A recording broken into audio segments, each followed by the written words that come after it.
How many of you woke up today, rolled out of bed, and made your way to the kitchen, poured yourself a nice hot cup of coffee?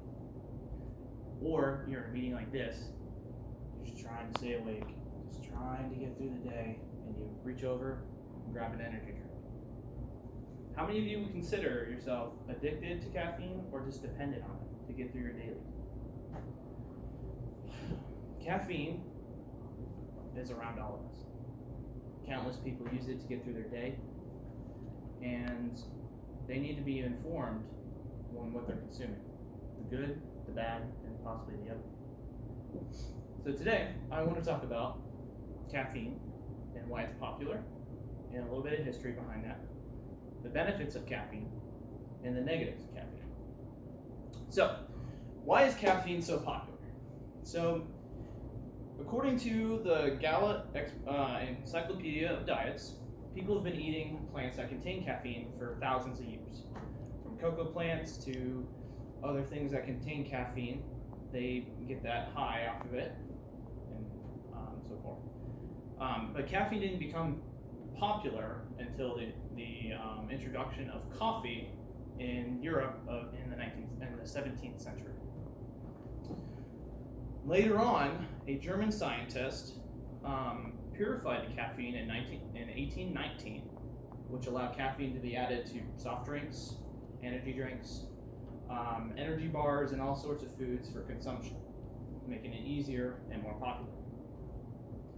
Now that I talked about why caffeine is popular and where it came from, let's talk about the benefits of consuming it. Because everybody wants to hear about the good before the bad, right? So, how can caffeine help you?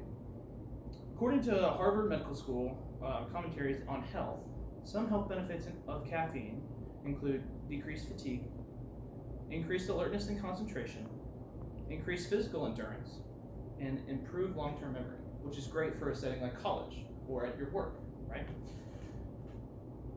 Another study done by Dr. Ronald Postma and his colleagues concluded that increases of caffeine consumption actually help the objective motor skills of Parkinson's patients that suffer from Parkinson's disease, which is amazing. Now that we know about the good things of caffeine, let's talk about the bad. So what's the negative when you take caffeine? According to the Encyclopedia of Addictions and Addictive Behavior, caffeine is addictive, obviously. And it can cause people to consume over 250 milligrams, which could cause them to have a caffeine overdose. To put that in perspective, a can of Bang energy drink has 300 milligrams in it.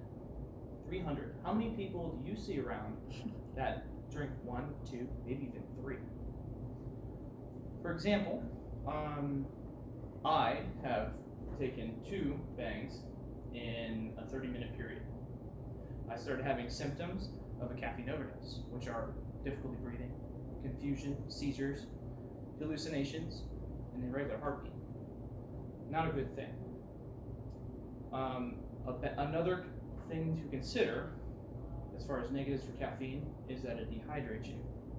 An article by Katie Goldblum stated that Professor Lawrence Armstrong in the Department of Kinesiology at the University of Connecticut suggests that caffeine is a diuretic and causes dehydration, which is never a good thing, right?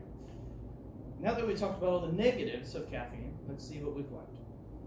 So today I discussed about why caffeine is popular and how it got popular from the introduction of coffee in the 17th century.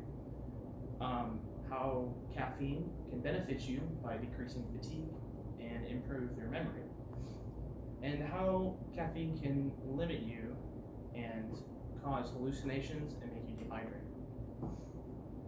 So caffeine is an interesting substance that you need to have all the facts about before you consume it.